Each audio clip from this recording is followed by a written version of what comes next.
Breaking news with Paul Toole. Hello and a very warm welcome. The Cal League, the first Crip softball league in Los Angeles, presents its coffee table book of 500 Black Unity pictures by author L.A. Nutt. The Cal League uplifting families, communities and ending the sickness of gang violence that has plagued black communities for over 50 years.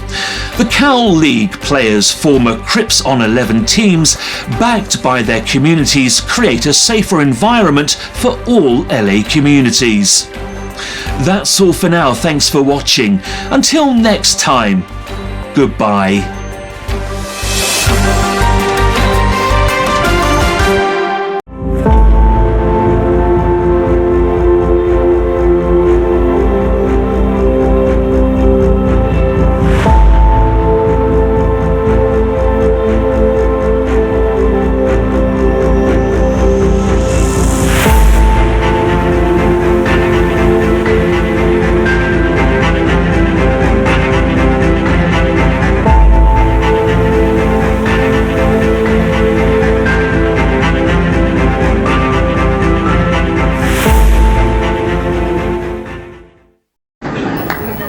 What makes you righteous? You see, I don't smoke, I don't drink. I won't fornicate and I won't commit adultery.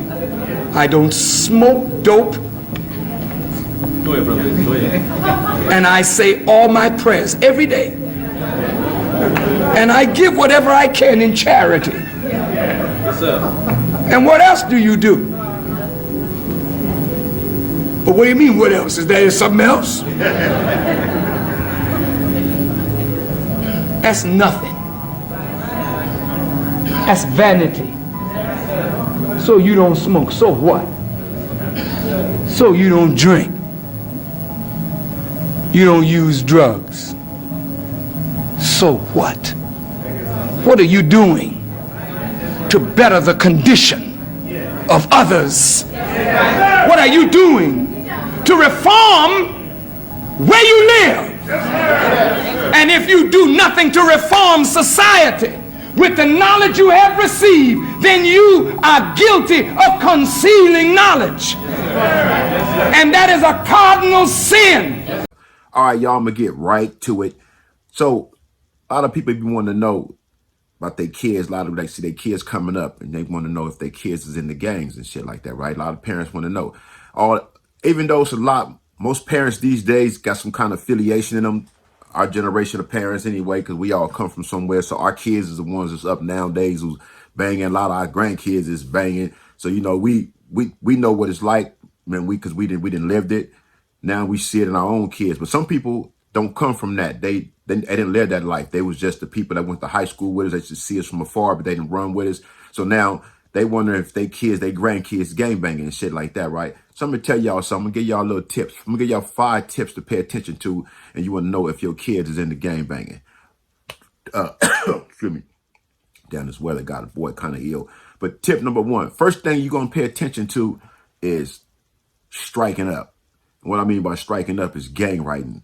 So you start paying attention to stuff around the house. If you start finding papers and shit in the trash can with little gang writing and shit on it, that's what you start looking for. Because when we first start off gang banging, we start just writing on paper. We start practicing. We start practicing our strike, how to write this hood out, whatever hood we want to be from, because we seen it on the wall. So we start copying that shit. We seen it like, okay, like me, I used to do the same thing. Before I even knew what a Raymond Crip was, I just see Crip on the wall. I just see blood on the wall. And I should see Bloods draw the blood with the blood face, with the eyes and the mouth and all that shit. I see Pyru on the wall. So as a kid, I was kid you not, 3rd grade, going to St. Albert Catholic School right there in Compton, right across the street from Enterprise and Regina Chaley.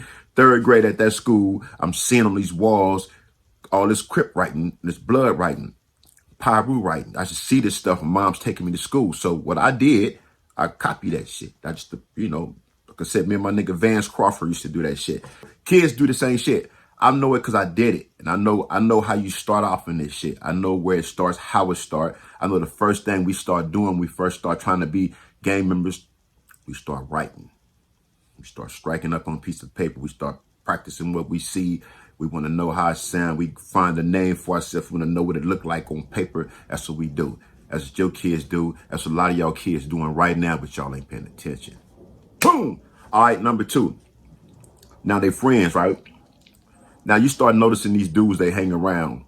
And you know, it's some of the kids they grew up with. So you've been knowing this dude here forever. You know, Jay Sean and whatever, other Melvin or whoever else down the street. You've been knowing them forever. But now there's another dude in the crew. This other dude just moved over here. He come from the hood. But now he don't convert to be like them. They convert to be like him. So this is what influence is coming from, because he come from the hood. So he telling these dudes stories about what happened in the hood. And it sound good. It's intriguing. So they want to know. They get interested in this type of shit. So now everybody listen to this dude, right? And out of the other 3 dudes, one of them niggas is downer than the rest. He gonna be the first one to convert with dude.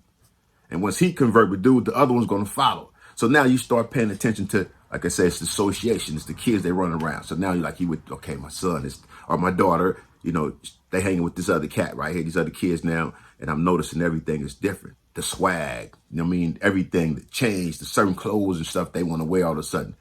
And colors. So they start choosing colors. Start paying attention to that. But this is the hood you live in. And there it is there. All these kids on your street, y'all done bang. But y'all know these other dudes on the other street, y'all play ball with them, y'all went to school with them. And they come on y'all block and play with y'all sometime. And then they made it intriguing because the things they said, what happened on their street, 2 blocks over, what they saw happen. And they telling the story. The stories, y'all. The story is what influence us. The stories make us want to be part of that because the stories sound good. When big homies tell stories in the hood, and these niggas be like sitting back there listening. And that shit's like, you know, I kind of want to do that. Yeah, you know, that's it get in our head like that. So I say number 2 is association. They're friends. Number 3 is, okay, let's get to it. The clothes. You start noticing certain clothes they're wearing, certain colors, stuff like that. If they're wearing baseball hats, pay attention to the hats they're wearing. Pay attention to the letter that's on the hat.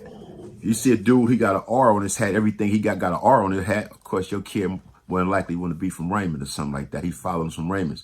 Or he just doing something with the rolling car. But if he got an R on his hat, it's pretty much okay. He or she is, you know, they leaning towards Raymonds. They've been hanging around these Raymonds because I'm starting to see R's around the house too much. A lot of R's is popping up on stuff. And you just never notice. Like, how does R's on everything? Why he want everything with an R on it? Like, what did that R mean? There it is there. So you got to pay attention to the hats they wear, the colors they wear. Your kid wearing a lot of red all of a sudden, like, okay, red is trendy nowadays. Everybody wearing red. Red is fly. You know what I mean? So a lot of people wearing it. Loud colors is fly. That's what's happening these days. Your kid starting to wear a lot of red. And it's how they wearing the red. It's one thing you could just have on some red, you have on or blue, but it's how you wear it. So you start paying attention to how they wearing their clothes. Not just the sagging. The sagging is a kind of telltale sign. You start noticing the sagging. You're like, I'm sagging a lot around here. But I'm going to tell you, if your kid just started getting into gangs, somewhere in their room, they're going to have a rag in that motherfucker. Now, what was I at? That was 3. Number 4, man, I would say is, you know, you start noticing the dances. You start noticing your kids doing these Crip walks and these B walks and all these different stomps, and different hoods got different dances and shit. You start noticing, like, what is that dance here? You know what I'm saying? It's a trip. You got to pay attention to these kind of signs. This is what you got to pay attention to if you want to know if your kids is out there affiliated with gangs. You got to know.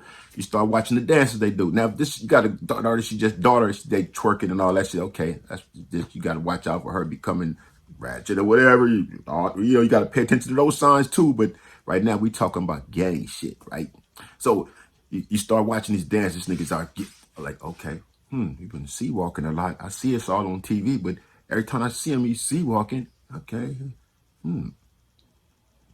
sea walking again. Okay, caught him in the kitchen, sea walking again. Oh, she was in the bathroom, sea walking. Everywhere I see, she's sea walking. So now you gotta like really like, It ain't just a dance that, you know, everybody's doing. You doing it a little too much. You know what I mean? Like, hey, wait a minute. You know what I mean? Because I see kids doing that these days. And I'm like, okay. But, you know, little boys, I'm watching like, yeah, I got to watch him because he already sea walking. And then he'll start giving it up. He'll start doing it. I'm like, oh, shit. He didn't slid past you. You didn't miss something in this kid's life that kid got like that. You know what I mean? So you got to pay attention to these kind of things, man. Pay attention to all these signs in the child's life coming up. You want to know if your kid is affiliated with gangs. You want to know if your kid is becoming affiliated with gangs. So that's why I don't say nothing about the way the gang culture is now, because the gang culture went to its height. And I think that was the 80s, some of the 90s. And then you could say, okay, it just starts settling down. But in those years, it's because all this shit was pretty much being established. Wars was being established. A lot of laws wasn't out then. The laws that's out today, you know, so we got away with doing a lot of shit. A lot of us didn't get away with. A lot of homies are still doing life for doing shit that happened in the 80s. Free, all the homies are still doing time. But you know, but those are the years when shit was getting established. Like I said, the 70s, then it rolled over to the 80s, then so on and so forth. Now, I would say the next thing would be the music that you pay attention to. That would be number 5. Pay attention to what your kids is listening to. Your kids is listening to certain rappers all the time.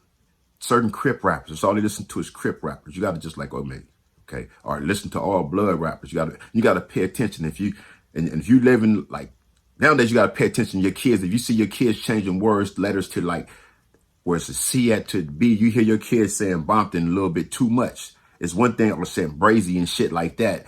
But you thought you gotta, okay, that ain't just from a song. That ain't from a song. Now, wait a minute. I heard you say that about 3-4 times now. You know what I mean? What's up with that? You gotta catch them kind of signs. You know what I mean? You could say you catch this nigga C walking, you like, nah, you gotta pay attention to that kind of shit. You know what I mean?